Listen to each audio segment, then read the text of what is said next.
아멘. 자, 우리 옆에 분들과 인사하기 원합니다. 오늘 정말 잘 오셨습니다. 자, 은혜 받기 원합니다. 여러분, 오늘은 좀 더 오붓하게 예배를 드리는 것 같습니다. 그 연일 30만 명 이상의 그 확진자가 발생하는 가운데 어느덧 우리 주변에서도 그 확진자를 볼 수 있게 된 것 같아요. 자, 그래서 이번 한 주 동안 제가 전화를 받기를 목사님, 제 주변에 아무 개가 확진이 걸려서 이번 주에 좀 못 나갈 것 같습니다. 이런 분도 들었고요. 오늘 왠지 목이 칼칼한데 이게 미세먼지 때문인지 그 오미크론 때문인지 모르겠다고 하시는 분도 계시고, 그래서 여러 가지 걱정과 염려 때문에 그 예배를 못 오시겠다라는 분들이 계셔서 그렇게 하라고 말씀을 드렸습니다. 그럼에도 불구하고 여러분, 우리 사람이 떡으로만 살아가는 것이 아니라 하나님께서 베풀어 주신 은혜가 있어야 될 줄로 믿습니다. 자, 비록 성전에 나오시지 못할지라도 각자의 처소에서 예배를 드리는 가운데 우리 하나님의 신령한 은혜가 함께 하시게 되시기를 주님의 이름으로 축복합니다. 우리가 민수기 말씀을 묵상할 때에 반드시 고려해야 되는 내용이 있는데요. 자, 이스라엘 백성들은 창세기부터 신명기까지를 모세의 오경이라고 해서 거의 한 권의 책으로 대우한다라는 것입니다. 자, 그러니까 우리는요, 보통 창세기하고 출애굽기를 나눠야 안 나눠요? 좀 나누죠. 나는 오늘 성경 창세기를 읽었다 이렇게 여기고, 뭐 출애굽기를 읽었다 이렇게 구분하는데요. 자, 그들은 창세기부터 신명기까지를 하나의 책으로 대우한다라는 것입니다. 자, 그렇기 때문에 모세의 오경을 읽을 때는 이 각각의 책의 내용이 긴밀하게 연결된다라는 것을 좀 고려해 볼 필요가 있는데요. 자, 그래서 간략하게 설명드리자면, 여러분 잘 들으세요. 창세기는 하나님의 우주적인 성전이 시작된 이야기가 담겨 있습니다. 오늘날 우리들은 이 성전이라고 말하면은요, 보통 교회를 떠올리죠. 그래서 교회 안에 들어오면 성전 안에 들어온 거고, 교회 밖에 나가면 세상 가운데 나갔다라고 생각을 합니다. 하지만 엄연히 따졌을 때는요, 하나님께서 창조하시는 이 모든 세계가 사실은 하나님의 영광을 드러내기 위한 성전으로 지음을 받은 것입니다. 자, 그래서 하늘과 바다와 땅이 하나님을 찬송한다라는 표현이 그렇게 많아요. 이 온 열방이, 그리고 온 세계가 하나님을 다 이 찬양을 하는 성전이 되고요. 자, 이 땅에 지음을 받은 모든 사람은 본래 하나님의 형상을 부여받은 제사장과 같은 존재가 되는 것입니다. 하지만 하나님의 이런 의도와는 달리 이 우주적 성전이 오염되고 훼손되기 때문에 하나님께서 아브라함과 그의 가문을 통해서 그 훼손된 성전을 다시금 회복시키려고 하는 이야기가 창세기입니다. 자, 그런가 하면 출애굽기는 이렇게 오염된 세상 가운데 하나님의 성전과 제사장들이 본격적으로 재건되는 이야기가 담겨 있습니다. 자, 이 세상이 이미 악해졌어요? 아니면 선한 모습을 간직하고 있어요? 악해지니까 하나님께서 이스라엘 통해서 본격적으로 회복시키십니다. 자, 그 가운데 새로운 선물을 주시는데요. 전능자 하나님과 교제할 수 있는 성막이라는 것을 주시고요. 자, 그리고 그들에게 무엇이 옳고 그른지를 분별할 수 있도록 율법을 주시기도 합니다. 자, 그러면서 이야기하기를 애굽으로 통칭되는 세상 권세와는 너희가 다른 삶을 살아야 된다라고 요구하십니다. 자, 또한 레위기는 그 뒤를 이어서 하나님의 성전에서 어떻게 예배드려야 하는가의 문제를 다루고 있습니다. 자, 여러분, 우리가 이 세상을 살다 보면 필연적으로 악해질 수 있죠. 자, 그런데 그 악을 어떻게 해결해야 되지 않습니까? 자, 그래서 하나님과 교제하는 가운데 이 악이 어떻게 해결돼야 되는지에 대한 문제를 다루고 있습니다. 자, 그리고 바로 그 뒤를 이어서 오늘 우리가 읽은 민수기 말씀이 나오는데요. 자, 이 민수기는 하나님의 백성들이 이 세상에서 어떻게 하나님의 성전을 모시고 살 수 있는가의 문제를 다루고 있습니다. 사실 지금 이스라엘 백성들의 상황은 호락호락하지 않거든요. 자, 그들은 분명히 하나님께서 살아계시다라는 것을 깨닫게 됩니다. 자, 그런데 그들이 하나님의 부르심을 받고 진군을 하고는 있으나 하나님께서 약속하시는 땅에 너무나 강력한 대적들이 있는 것입니다. 자, 그들은 기골이 장대해가지고요, 나보다 키가 훨씬 더 큽니다. 자, 강력한 군대를 가지고 있어서 철병거를 소유하고 있습니다. 자, 그러니까 그 땅에 딱 앞에 서니까요, 싸움에서 이길 것 같아요, 질 것 같아요? 네, 질 것 같은 게 문제예요. 자, 게다가 그곳에 못 들어가겠으면 지금 사는 곳에서 계속 살아야 되는데 지금 사는 곳이 별로 좋지가 못해요. 풀 한 폭이 나지 않는 이 척박한 환경 가운데 늘상 생존의 위협을 맞이하고 있습니다. 자, 바로 이런 상황 속에서 이스라엘 백성들은 어떻게 우리 하나님께서 베풀어 주신 은혜와 약속을 실현해 나갈 수 있을까요? 자, 그들은 이제 가나안 백성들의 강력한 저항을 맞이할 것이고, 지금 내가 거주하는 땅은 뭐가 심는다고 자라나지 않는 땅인데, 자, 이런 절망의 땅에서 이스라엘 백성들은 자신 안에 있는 욕망을 어떻게 통제하면서 그들의 거룩함을 지켜낼 수 있을까요? 자, 한번 따라해 보겠습니다. 이렇게 척박한 세상에서 우리의 거룩함을 어떻게 지켜낼 수 있을까? 자, 바로 이러한 문제들을 기록한 책이 바로 오늘 우리가 읽은 민수기라는 말씀이라고 할 수 있습니다. 어렵죠? 오늘따라 목사님이 굉장히 어렵게 시작하는 것 같고, 자, 그런데 이제 중요해서 말씀을 드리는 거예요. 자, 그런데 바로 이런 흐름 속에서 성경을 묵상해 보니 우리가 다 알고 있는 것처럼 이스라엘 백성들은요, 자, 그들 안에 있는 거룩함, 하나님의 성전을 좀처럼 지켜내지 못합니다. 자, 그들은 무려 400년 동안 애굽에서 새겨진 노예 근성을 벗어내지 못하고요, 온 열방을 하나님의 성전으로 변화시켜야 하는 제사장 민족의 사명을 끝까지 감당하지 못했다는 것입니다.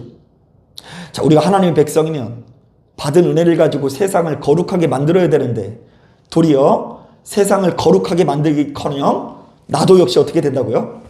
더러워지는 이야기가 담겨 있어요. 자, 그렇다면 그들은 도대체 무엇을 실패했다는 것일까요? 자, 먼저 민수기 말씀을 꼼꼼히 묵상해 보니 광야에 머물러 있는 이스라엘의 백성들의 모습들이 주로 어떻게 표현되고 있습니까? 자, 그들이 시종일관 입술로 범죄하는 모습으로 표현되고 있습니다. 자, 그들이 거룩함을 지켜내지 못하고 그들 안에 있는 악을 정말로 제대로 통제하지 못하니까 제일 먼저 무엇으로 범죄하기 시작한다고요? 입술로 범죄하는 장면이 담겨 있어요. 자, 우리 말씀을 한번 찾아볼까요? 11장 1절 말씀 우리 천천히 한번 읽어보겠습니다. 여러분 총기를 읽지 마시고 우리 같이 한번 읽어볼게요. 민수기 11장 1절 말씀 같이 한번 읽어봅니다. 시작. 여호와께서 들으시기에 백성이 악한 말로 원망하매 여호와께서 들으시고 진노하사 됐어요. 자, 우리는 여기서 이스라엘 백성들이 악한 말로 원망했다라는 부분에 밑줄을 그어야 하는데요. 자, 그 뒤에 내용을 보니까 이스라엘 백성들이 하나님께서 만나를 주신 것에 불평을 하면서 고기 반찬 좀 달라면서 불평하는 이야기를 그 입술로 꺼내고 있다는 것을 알 수 있어요. 자, 계속해서 우리 12장 1절도 한번 읽어보도록 하겠습니다. 우리 12장 1절 말씀 시작. 모세가 굿수 여자를 취하였더니 그 굿수 여자를 취하였으므로 미리암과 아론이 모세를 비방하니라. 자, 미리암과 아론이 모세를 어떻게 했다고요? 예, 비방. 자, 우리는 여기서 비방이라는 말에 역시 밑줄을 그어야 되는데요. 자, 하나님께서 세운 이 모세와 가장 합력해야 되는 미리암과 아론이 조금 더 높은 곳에 앉고 싶은 욕망을 이기지 못하고 모세를 공격하는 것을 고발하는 내용입니다. 자, 계속해서 14장 2절 3절 말씀도 같이 한번 읽어보도록 하겠습니다. 자, 14장 2절 3절 말씀 시작. 이스라엘 자손이 다 모세와 아론을 원망하며 온 회중이 그들에게 이르되 우리가 애굽 땅에서 죽었거나 이 광야에서 죽었으면 좋았을 것을 어찌하여 여호와가 우리를 그 땅으로 인도하여 칼에 쓰러지게 하려 하는가? 우리 처자가 사로잡히리니 애굽으로 돌아가는 것이 낫지 아니하랴. 자, 이것이 사실상 민수기 안에서 나타나는 가장 큰 범죄 내용인데요. 자, 이스라엘 백성들이 가나안 땅을 정탐하고 온 사람들의 말을 듣고 절망에 사로잡히는 내용입니다. 자, 왜요? 지금 가나안 땅에 들어갈 자신이 있어요, 없어요? 없기 때문이에요. 자, 거룩하게 살아야 되는 건 알겠는데 지금 당장 생존하기가 어려우니까 자, 지금 자신을 그곳에 인도하시는 하나님 앞에 끊임없이 원망을 하게 됩니다. 그래서 심지어 그들 중에 대표를 세우고 지휘관을 세워서 애굽으로 돌아갈 것을 결의하는 장면이 나오기까지 합니다. 자, 그리고 나서 바로 그 뒤를 이어서 오늘 우리가 읽은 이 본문의 내용이 나오는데요. 자, 본문의 내용은 전능하신 하나님께서 거듭해서 불평하고 원망하는 이스라엘 백성들에게 최종 판결을 하시는 내용입니다. 자, 우리 다 같이 27절, 28절 같이 한번 읽어볼게요. 14장 27절, 8절 시작. 나를 원망하는 이 악한 회중에게 내가 어느 때까지 참으랴. 이스라엘 자손이 나를 향하여 원망하는 바 그 원망하는 말을 내가 들었노라. 그들에게 이르기를 여호와의 말씀에 내 삶을 두고 맹세하노라. 너희 말이 내 귀에 들린 대로 내가 너희에게 행하리니. 자, 우리 한번 따라해 볼까요? 너희의 말이 내 귀에 들린 대로 내가 너희에게 행하겠다. 자, 결국 그들이 약속의 땅에 들어가지 못하고 광야에서 죽임을 당한 것은 자, 그들이 말한 것에 대한 열매이자 말한 것에 대한 대가였다라고 증언하는 것입니다. 자, 실제로 36절부터 38절을 보니까 정탐꾼의 이야기를 듣고 악평을 일삼는 자는 그 악평 그대로 죽임을 당하고 오로지 선하고 아름다운 말을 하는 누구만이요? 여호수아와 갈렙만이 생존하는 것을 볼 수 있습니다. 자, 그러니까 여러분 여기까지 내용을 종합해 보니까 민수기가 고발하는 제사장 민족의 타락이 무엇인 줄 아시겠어요? 자, 하나님의 백성들이 주께서 베풀어 주시는 은혜를 간직하지 못하고 자신에게 있는 이 거룩한 성품을 지키지 못할 때에는 공통적으로 어떤 현상이 나타난다고요?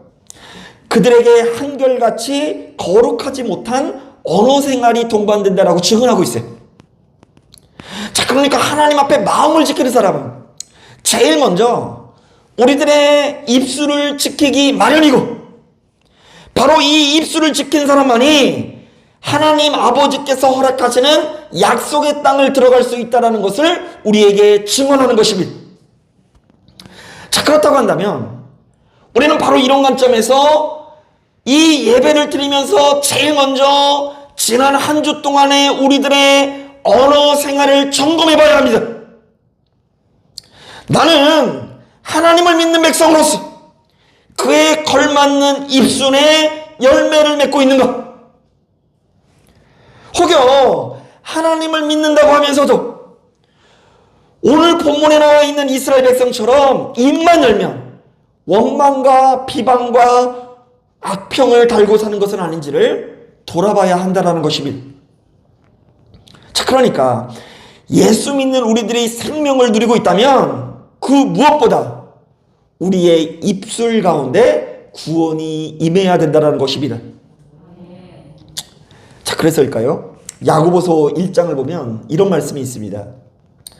누구든지 스스로 경건하다 생각하며 자기 혀를 재갈 물리지 아니하고 자기 마음을 속이면 이 사람의 경건은 헛것이라. 자, 우리가 겉으로 볼 때 아무리 열심히 기도하고 아무리 하나님의 말씀에 정통한 성경 박사일지라도 자, 우리들의 정말로 언어 생활을 조금 더 제어하지 못한다고 한다면 바로 이 경건 생활이 우리에게 무슨 유익이 되겠냐라고 경고하는 것입니다. 자, 한번 따라해 보겠습니다. 스스로 경건하다 생각하면서 자신의 혀에 재갈 물릴 수 없다면 경건은 헛것이다. 실제로 우리 주변을 돌아보면 이런 이야기들이 참 많은데요. 자, 한 남자가 결혼 30주년을 맞아서 아내의 생일이 되었을 때 어떤 선물이 받고 싶었는지를 물었다고 합니다. 자, 왜요? 지금 이거 대단한 기념일이잖아요. 결혼도 몇 년이요? 30년에다가 아내 생일까지니까 기념일이 2개나 겹쳤어요. 그래서 대단히 좋은 선물을 하고 싶었나 봐요. 자, 그러자 아내는 다른 선물은 필요 없으니 그날 남편의 하루 중 2시간만 내달라고 부탁을 합니다. 자, 그러나 남편은 아무래도 이것이 내키지 않아서요, 아내의 부탁을 거절했지만, 자, 그날따라 주일 예배를 갔다가 너무나 큰 은혜를 받게 됩니다. 자, 목사님께서 우리가 진정으로 예수를 믿는다면 먼저 주위 사람들에게 너그러운 사람이 돼야 된다라고 말씀을 하시는데, 그날따라 성령께서 강력하게 임재해서 그런지 지금껏 그렇게 살지 못한 자신이 부끄러운 마음이 들고 떠올라서 눈물을 펑펑 흘리며 회개를 하게 됩니다. 자, 그래서 은혜 받은 남편이 집에 가자마자 아내의 부탁을 들어주게 됩니다. 여보, 내가 딱 2시간을 당신에게 줄게. 자, 그래서 신이 난 아내가 남편을 거실 소파에 앉혀놓고 말했습니다. 여보, 이제부터 2시간 동안 내가 당신한테 어떤 이야기를 할 텐데, 제가 무슨 말을 하든지 당신은 맞아, 오라, 그렇지, 이렇게만 얘기해 주시면 돼요. 자, 그리고 나서 아내가 이제 그동안 30년 동안 쌓아두었던 이 한스러운 이야기를 꺼내기 시작합니다. 처음 만났을 때부터 지금까지 자신이 얼마나 힘들었고 무엇이 불만인지를 털어놓기 시작합니다. 자, 그런데 남편이 가만히 앉아서 듣다 보니 사실이 아닌 것이 너무 많은 거예요. 남편 입장에서 아무리 생각해봐도 아내의 기억력이, 아내의 뇌가 이상하다는 생각이 들었습니다. 자, 그래서 입을 열어서 가만히 둘 수 없어서 그것을 바로잡기 위해서 이야기를 시작합니다. 여보, 그건 아니지. 아니야, 나는 그런 적이 없어. 이러면서 이야기를 꺼냅니다. 자, 그러자 아내는 그때마다 단호하게 말합니다. 여보, 딱 몇 시간만요? 2시간만 참아봐. 2시간만 나에게 달라니까요. 자, 그래서 결혼 30주년이고 하니까, 그리고 받은 은혜도 있고 하니까 남편이 입에 재갈을 물립니다. 그리고 끝까지 참고 있는데 계속해서 이 아내가 왜곡된 이야기를 전한다는 사실에 참다 폭발한 남편이 아내에게 쏘아붙이게 됩니다. 야, 때려쳐. 너랑 나랑 대화는 무슨 대화냐, 이러고 나갔다고 합니다. 여러분, 이 가정에 도대체 뭐가 문제였을까요? 은혜 받은 남편을 앉혀놓고 굳이 2시간 동안 장황하게 말을 꺼낸 아내의 탓인지, 아니면 자신의 아내를 위해서 겨우 2시간도 참지 못한 남편의 탓인지는 모르겠으나, 어쨌든 그 가정 안에 주일 예배 때 받은 은혜가 모조리 사라져버린 것처럼 보이는 것은 분명해 보입니다. 자, 남편은 분명히 주일 예배 때 크게 은혜를 받았는데 도대체 그 은혜가 무엇 때문에 사라지게 된 것일까요? 자, 그 누가 되었든 자신의 입술 가운데 흐르는 원망과 비방과 악평의 언어를 교정하지 않으면 바로 이렇듯 경건이 헛것이 되기 십상인 것입니다. 자, 그런가 하면 이와는 정반대 이야기도 있는데요. 제가 일전에 한번 말씀드린 것 같은데, 자, 일평생 자신의 가족밖에 모르고 자신의 가족을 너무나 끔찍히 사랑하는 성실한 가장이 있었습니다. 자, 그런데 이 가장에게 한 가지 고민이 생겼는데요. 자신은 아내가 너무 좋은데 어느 순간부터 이 아내가 자신을 슬슬 피하기 시작하는 겁니다. 자, 그래서 너무 속상한 마음이 드는 거예요. 자기가 일주일 동안 열심히 일했는데 어쩌면 이 아내가 나를 몰라줄까? 자, 그래서 바로 이런 고민을 이제 장성한 아들에게 털어놓으니 아들이 명쾌하게 해답을 내려줍니다. 아빠는 다 좋은데 남의 이야기를 들을 줄 몰라. 이제부터 내가 시키는 대로 해. 엄마가 무슨 말을 하면 하고 싶은 말을 꼭 참고, 헐, 진짜 그래서 이렇게만 반응을 하라고 이렇게 얘기를 하는 거예요. 자, 그래서 남편은 아들의 말을 굳게 믿고 아내와 그렇게 대화하기 시작합니다. 자, 그날따라 아내가 먼저 말을 겁니다. 여보, 오늘 날씨가 30도까지 올라갔대. 자, 그러니까 남편이 또 날씨에 대한 이야기를 막 이야기하고 싶은데 그것을 꾹 참고 뭐라 그랬어요? 헐, 이랬대요. 아니, 너무 좋아하는 거예요. 아, 그래서 내가 에어컨 틀려고 에어컨을 맡겼어. 이렇게 이야기하니까 자기가 에어컨 청소를 어떻게 해야 되는지를 이야기하고 싶은데 꾹 참고 또 뭐라 그랬을까요? 진짜? 그러니까 아내가 너무 좋아하는 거예요. 그래서 아내가 또 그러더랍니다. 돈이 10만 원 들었다니까? 그러니까 또 왜 이렇게 많이 돈을 들였냐는 이야기를 하고 싶지만 꾹 참고 그래서 이렇게 계속해서 반복을 했답니다. 헐, 진짜? 그래서. 그리고 정말 오랜만에 아내와의 대화가 끊어지지 않았다는 아주 우픈 이야기를 들은 적이 있어요. 자, 물론 우스개 이야기이긴 하지만 우리들이 한 번쯤 생각해 볼 문제입니다. 나는 하나님을 믿는 백성으로서 그에 걸맞는 입술의 열매를 맺고 있는가? 혹여 하나님을 믿는다고 하면서도 우리도 역시 입만 열면 본문에 나와 있는 이스라엘 백성처럼 원망과 비방과 악평을 달고 살아가는 것은 아닌지 돌아봐야 한다는 것입니다. 자, 우리 한번 따라해 볼까요? 나의 입술은 다툼과 분쟁에 사용되는가? 다시 한번 따라합니다. 나의 입술은 평화와 화목을 위해서 사용되는가? 자, 오늘 우리가 읽은 본문은 바로 이것을 경고하는데요. 하나님의 부르심을 받고 그 누구보다 거룩한 삶을 살아야 되는 이스라엘 백성들이 전능자 하나님 아버지의 마음을 품지 못하고 특히 입만 열면 원망과 비방과 악평을 달고 사는 것을 철저히 고발하고 있는 것입니다. 자, 그래서 결국 우리 하나님께서 뭐라고 판결하십니까? 너희 말이 내 귀에 들린 대로 내가 너희에게 행하리니 너희 시체가 이 광야에서 엎드러질 것이라. 내가 너희가 말한 그대로 행할 것이다. 나는 너희가 말한 그대로 약속의 땅을 허락하지 않을 것이고 나는 너희가 말한 그대로 너희가 광야에서 여생을 보내게 할 것이다. 결국 너희는 너희가 말한 것에 대한 대가를 치르게 될 것이다. 자, 그렇다고 한다면 여러분, 예수 믿는 우리들이 추구해야 되는 경건이 무엇인 줄 아시겠어요? 그 무엇보다 하나님께서 우리들을 눈동자처럼 살피신다라는 것. 하나님께서 우리들의 말과 행동들을 듣고 계시면서 그 모든 것들을 정의의 저울에 달아보고 계시다라는 것을 기억하는 것에서부터 비롯되는 것입니다. 자, 이런 점에서 제가 정말 두렵게 생각하는 말씀이 있는데요. 자, 로마서 12장을 보면 이런 말씀이 있어요.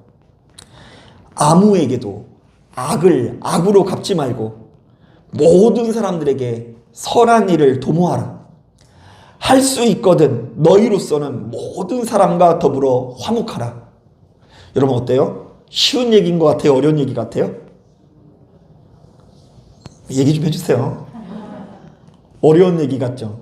어떻게 모든 사람이라고 화목해요? 자, 그런데 그 뒤에 얘기를 들어보면 이게 생각보다 간단한 일일 수 있어요. 잘 들어보세요. 내 사랑하는 자들아, 너희가 친히 원수를 갚지 말고 하나님의 진노하심에 맡기라. 기록되었을 때 원수 갚는 것이 내게 있으니 내가 갚으리라고 주께서 말씀하시니라. 내 원수가 줄이거든 먹이고 목마르거든 마시게 하라. 그리함으로 내가 숯불을 그 머리에 쌓아 놓으리라. 여러분, 그러니까 주변 사람들한테 잘해줘야 된다는 말이 무슨 이야기인 줄 아시겠어요? 하나님께서 살아계시사 우리의 모든 행동들을 달아보시는 우리의 재판장이 되신다라는 이야기예요. 자, 그러니까 예수 믿는 사람들이 섣불리 악을 행하지 않는 이유는 하나님께서 우리와 동행하신다라는 것을 그 누구보다 강하게 믿고 있기 때문입니다. 우리가 하나님께서 살아계시고 하나님께서 우리와 동행하신다라는 것을 믿으니 재판장 되시는 하나님 앞에 더 아름다운 모습을 보이기 위해서 노력하게 된다라는 이야기입니다. 사실 여러분, 사람은요, 그 누구도 나를 지켜보는 사람 없이 내가 혼자 있다라고 생각할 때 가장 추하고 좋지 못한 모습을 보이게 됩니다. 자, 그래도 우리 주변에 누군가 사람이 있고 지켜보는 안목이 있으면 그래도 체면을 차리게 되죠. 자, 그런데 가장 정직하고 가장 솔직하고 가장 어찌 보면 이 더러울 수 있는 행동들은요, 혼자 있을 때 나타나기 마련이라는 것입니다. 자, 말씀을 준비하다 생각나는 일이 있는데요. 일전에 한 집사님 댁에 신방을 가기로 되어 있었는데 그 집사님께서 아침 일찍 전화를 주셨습니다. 목사님, 죄송하지만 오늘은 신방 받을 날이 아닌 것 같아요. 자, 그래서 무슨 일이냐고 솔직하게 한번 얘기해 보시라고 계속 설득을 드렸더니 정말 솔직하게 얘기하시는데 그 전날 이 부부끼리 심한 다툼이 있어서 오늘은 아무래도 신방을 받을 기분이 아니라는 것입니다. 자, 그래서 존중을 해서 일정을 좀 조정을 해보려고 이리저리 알아봤는데 이날이 제가 되면 그분이 안 된다 그러고 그분이 된다 그러면 제가 안 된다 그래서 꼬여서 시간이 나지 않을 것 같아서 결국 신방을 강행하게 됩니다. 자, 그런데 이 부부가 그래도 제가 가니까요, 제 앞에서는 서로 부딪히지 않기 위해서 노력을 했을까요, 안 했을까요? 지금 제가 예배 인도하려고 그 상 피고 앉았잖아요. 그러니까 제 눈치를 볼까요, 안 볼까요? 보죠. 제 앞에서는 뭔가 예배를 드리면서 공기 자체는 좀 냉랭하거든요. 그리고 서로에 관해 어색한 기류가 있습니다. 자, 그래도 목사 앞이라고 나름 자제하면서 좋지 못하는 감정을 삼키는 모습을 본 적이 있어요. 자, 그런데 여러분, 이렇게 부족한 목사가 가서 앉아 있어도 중재가 되는데, 자, 바로 그 자리에 누가 계시다면요? 하나님께서 계시다면 우리의 언행 심사를 얼마나 조심하게 될까요? 자, 그래서 하나님께서 우리 인생에 가장 강력한 중재자가 되는 역사가 그 가정에 나타나는 것입니다. 자, 저도 역시 마찬가지입니다. 제가 정앙동으로 이사를 온 이후에 저의 언행 심사를 조금 더 조심하게 됩니다. 일전에 안산시 월피동에 살 때에는 빨간불이더라도 뭐 지나가는 차가 없으면 한 번씩 건너고 그랬거든요. 근데 요새는 웬만하면 신호를 끝까지 준수하려고 합니다. 왜냐하면 괜시리 무단횡단했다가 어딘가에서 그것을 지켜보는 성도님들이 있을까봐 그렇습니다. 특히 요즘에는 우리 대림아파트에서 우리 조순회 권사님이 지켜보시고 계시다는 생각에 그 앞에서 딱 쓰게 되면은요, 그냥 우리 권사님이 실족하시면 안 되니까 그걸 준수해야 되겠다 이렇게 생각할 때가 있어요. 자, 이렇듯요, 성도님들이 나를 지켜보고 있다는 생각만으로도 제가 좀 더 바르고 정직한 삶을 살려고 노력하는데, 바로 그 자리에 전능자 하나님이 계시다고 믿으면 우리의 언행 심사를 얼마나 조심하게 될까요? 자, 그래서 하나님께서 우리 인생에 가장 강력한 보혜사가 되는 것입니다. 자, 이 보혜사라는 것은 나를 도와주시는 분이라는 뜻이에요. 자, 그러나 하나님께서 우리와 동행하신다라는 것을 그다지 믿지 못하니까 사단이 나는 것입니다. 하나님께서 우리의 삶을 지켜보시면서 우리의 말과 행동을 달아보고 계시다라는 것을 좀처럼 간직하지 못하니까 사단이 나는 것입니다. 소위 말해서 입술로는 하나님을 믿으나 실상을 하나님께서 이 자리에 나와 동행하신다는 것을 믿지 않거나 경홀히 여기니까 그렇게 브레이크가 걸리지 않는 삶의 모습이 나타난다는 것입니다.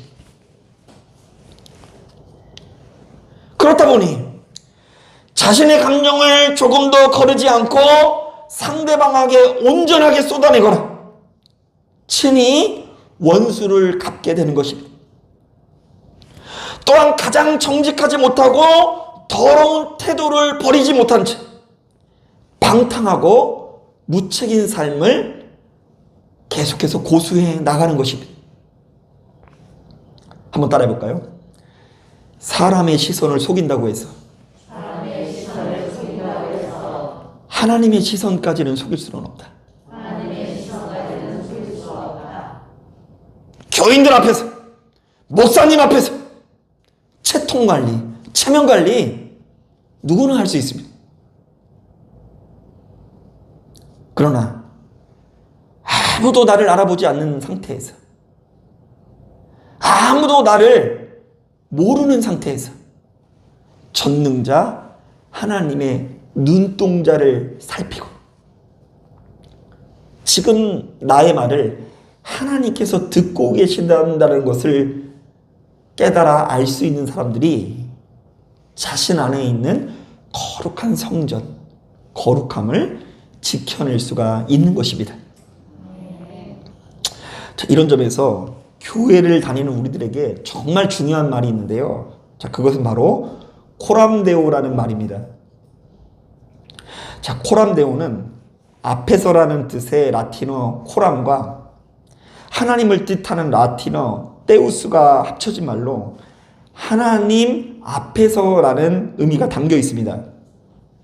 자, 그런데 놀랍게도 바로 이 말은 16세기 중세 시대 때, 자, 당시 시대 가운데 부패의 극에 달한 이 성당을 개혁하기 위해서 종교 개혁자들이 앞세운 말입니다. 자, 그러니까 어찌 보면 개신교도들한테는 정체성에 해당된다는 말이라고 할 수 있는데요. 자, 우리 모두는 매 순간 사람 앞에서가 아니라 신부나 성도들 앞에서가 아니라 하나님 앞에 서 있는 사람처럼 하나님의 영광 아래 살아야 한다라는 권면이 담겨 있어요. 자, 우리 한번 따라해 볼까요? 우리는 매 순간 하나님 앞에 서 있는 사람처럼 하나님의 영광 아래 살아야 한다.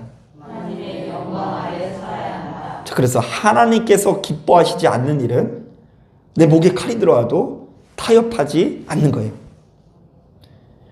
하나님께서 기뻐하시지 않는다고 한다면 괜히 우리의 계산기 두드리면서 이것저것 고려하지 않는 거예요. 그냥 하나님께서 기뻐하시는 길을 나아가는 것입니다. 자, 오늘 우리가 읽은 본문도 바로 이것을 증언하는데요. 자, 우리 다 같이 바로 이런 관점에서 28절을 다시 한번 읽어볼게요. 28절 말씀입니다. 시작. 그들에게 이르기를 여호와의 말씀에 내 삶을 두고 맹세하노라. 너희 말이 내 귀에 들린 대로 내가 너희에게 행하리니. 자, 우리의 말이 하나님께 들린다 안 들린다? 다 들린다. 자, 하나님께서는 우리의 말을 듣고 그에 걸맞는 열매를 맺게 하신다. 자, 그러니까 하나님을 믿는 우리들은 자신이 전능자 하나님의 앞에 서 있다라는 것을 믿고 그 하나님 앞에 아름다운 언행 심사를 가져야 합니다. 자, 사랑하는 여러분, 바로 이 사실을 깨닫고 시간이 흐를수록 하나님께서 보셨을 때 아름다운 삶을 살기 위해서 노력하십시오. 특히 그 무엇보다 여러분들의 언행이 믿는 자로서 아름다운 언행이 되어야 합니다. 예수 믿는 자로서 원망과 비방과 악평을 버리십시오. 예수 믿는 자에게는 누추함과 어리석은 말이나 희롱의 말이 마땅치 아니하니 매사에 감사하는 말을 하십시오. 우리가 예수 믿는 사람으로서 듣기는 속히 하고 말하기는 더디하며 성내기도 더디하시길 바랍니다. 그것이 우리가 거룩한 백성으로서 복을 받는 비결인 것입니다. 왜 우리 가정 가운데, 나의 심령 가운데, 내 주변의 인간관계 가운데, 나의 상황과 형편 가운데 약속의 땅이 임하지 않는 것일까? 왜 나는 화목제물이 되시는 예수 그리스도를 우리의 구주로 영접했음에도 불구하고 그리스도께서 말씀하시는 그 화평의 은혜를 온전히 누리지 못하는 것일까? 어쩌면 그거 오늘 본문에 나와 있는 이스라엘 백성들의 태도가 우리들의 태도여서 그럴지도 모른다라는 생각이 듭니다. 매사에 사람의 눈을 의식하지 마시고 매 순간 하나님 앞에 서 있는 사람처럼 하나님의 영광 아래 살아가시기를 주님의 이름으로 축복합니다. 자, 기도하겠습니다. 사랑이 많으시고 능력이 많으신 주님,